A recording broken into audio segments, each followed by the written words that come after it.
অর্থমন্ত্রী আবুল হাসান মোহাম্মদ আলী জাতীয় সংসদে ২০২৪-২৫ অর্থ বছরের বাজেট প্রস্তাব পেশ করেছেন। এই বাজেটে কিছু পণ্যের শুল্ক এবং কর কমানো হয়েছে।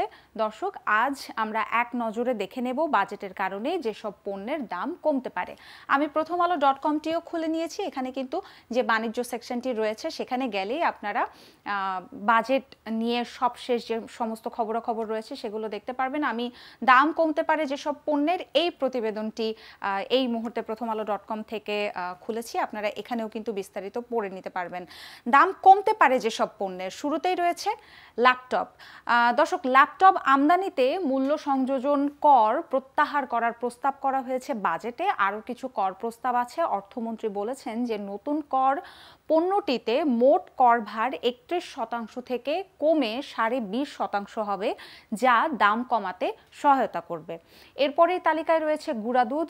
বাজারে গুঁড়া দুধের দাম দীর্ঘদিন ধরে চড়া এবং সরকারি সংস্থা টিসিবির হিসেবে ১ কেজি গুঁড়া দুধ কিনতে এখন ৭৯০ থেকে ৮০০ টাকা লাগে।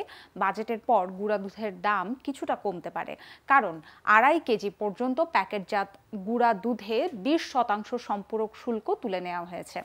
এরপরেই ৩ নম্বরে রয়েছে বিদেশি পোশাক। নারী, পুরুষ এবং শিশুদের বিভিন্ন ধরনের পোশাকের যে সম্পূরক শুল্ক সেটি কমানো হয়েছে, ফলে বিদেশি পোশাকের দাম কমতে পারে।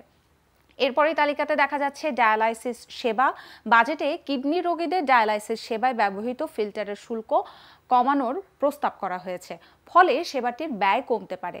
যদিও বিগত বাজেটগুলোয় ডায়ালাইসিস সেবার বিভিন্ন উপকরণে শুল্ক কর ছাড় দেওয়া হয়েছে, কিন্তু সেবা মূল্য কমেনি এমন একটি অভিযোগ রয়েছে।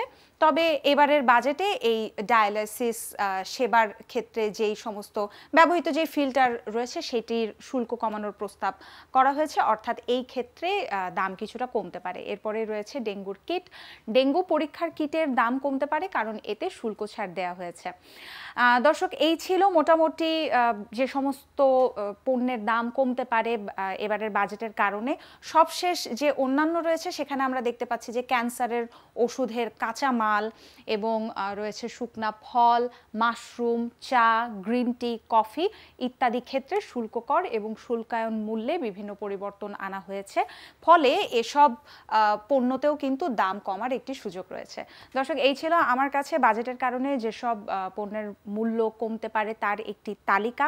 সব মিলিয়ে আসলে কেমন হলো এবারের বাজেট, এই বিষয়টি নিয়ে আবারও চলে আসছি কিছুক্ষণ পরেই। ততক্ষণ সঙ্গে থাকুন প্রথম আলোর।